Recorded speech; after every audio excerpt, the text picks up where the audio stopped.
भूर सिंह के रोबीले व्यक्तित्व को देखकर अंग्रेजों ने उन्हें आउट आर्म्स राइफल्स में सीधे सूबेदार पद पर भर्ती कर लिया। लेकिन जब एक दिन एक अंग्रेज अफसर भारतीयों के साथ दुर्व्यवहार कर रहा था तो भूर सिंह से यह बर्दाश्त न हो सका। रोबीले भूर सिंह ने गुस्से में अपनी राइफल निकाली और अंग्रेजी अफसर के चिथड़े उड़ा दिए और तत्काल वहां से फरार हो अपने गांव सीकर में स्थित पाटोदा लौट आए। उन्होंने सारी घटना अपने बड़े भाई बल सिंह शेखावत को कह सुनाई, जो कि पाटोदा जागीर के ठाकुर थे। ठाकुर बल सिंह के मन में भी अपने पूर्वजों डूंगर सिंह तथा जवाहर सिंह की मौत का प्रतिशोध भभक रहा था और इस तरह दोनों भाई एक साथ बागी जीवन जीने निकल पड़े। बागी होने के बाद दोनों भाई अमीर सेठ साहूकारों को लूट धन गरीबों में बांट देते और हर जरूरतमंद और असहाय की सहायता के लिए हमेशा तैयार रहते। दोनों भाइयों की जोड़ी बलजी भूरजी के नाम से चर्चित होने लगी। लोग राजा महाराजा की तरह उनका स्वागत करते। बलजी और भूरजी ने जोधपुर रियासत में तो डाके डालने की श्रृंखला ही बना डाली। चूंकि बलजी और भूरजी अंग्रेजी सेना के बागी थे, इसलिए अंग्रेज अफसर भी उनके पीछे पड़े हुए थे। अंग्रेजों को सबक सिखाने के लिए एक दिन भूरजी आर्म्स राइफल्स के नसीराबाद में अंग्रेज अफसर की ड्रेस पहनकर उनके मुख्यालय पहुंचे और उनके झंडे को उतार लिया।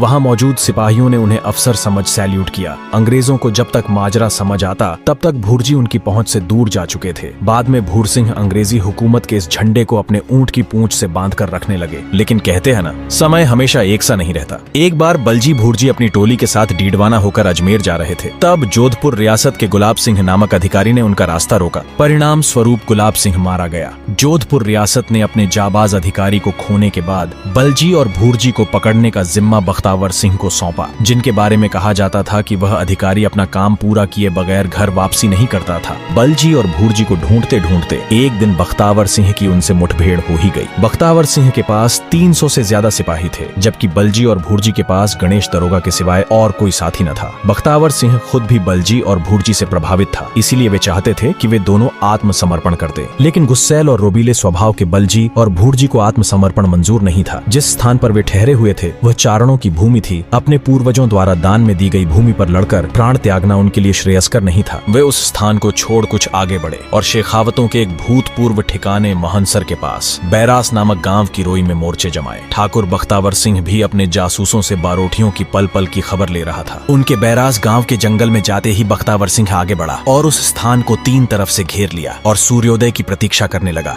सूर्योदय से घंटे भर पहले महनसर और बैरास के निवासियों की नींद धमाकों की आवाजों से टूटी। नामी बारोठियों से मुकाबला था। 3 वीर 300 सैनिकों से जूझ रहे थे। इस मुठभेड़ में बलजी गर्दन पर गोली लगने से शहीद हो गए। फायरिंग करते करते गणेश दरोगा के पास कारतूस समाप्त हो गए। बलजी के पास बंदूक और कारतूसों का थैला देख उसको लाने के प्रयास में वह वीर शत्रुओं की गोली खाकर शहीद हुआ। किंतु अनोखे और अद्वितीय वीर भूरजी अकेला वीर अपनी बंदूक से लगातार जवाबी हमला कर रहा था। लेकिन 3 दिशाओं से हो रही गोलियों की बौछार ने उनका शरीर छलनी कर दिया। किंतु मूंछें तनी हुई और भौहें अड़ी हुई। मजबूत हाथों से पकड़ी बंदूक वैसे ही हाथों में जमी हुई वीर मुद्रा में सजा बैठा वह वीर मृत्यु को प्राप्त हुआ। किंतु घेरा डालने वालों को विश्वास ही नहीं हुआ कि भूरजी मारे गए और उनकी मृत्यु के पश्चात भी उन लोगों ने फायरिंग जारी रखी। इसका प्रकाशन नहीं हुआ, लेकिन स्थानीय लोग बताते हैं अकेले भूरजी ने सैकड़ों सैनिक और ऊंट मार गिराए। जब ठाकुर बख्तावर सिंह को विश्वास हो गया कि मुक्त मुद्रा में सजा बैठा वीर मृत है, तब बख्तावर सिंह ने सामने नतमस्तक होकर उन्हें वीरोचित सम्मान दिया। सरकार ने उन वीरों की तस्वीरें उतार कर इंग्लैंड भेजी। जब इसकी खबर अंग्रेजों को लगी तो अंग्रेजी अधिकारी बलजी और भूरजी का सिर काटकर अपने साथ ले जाना चाहते थे।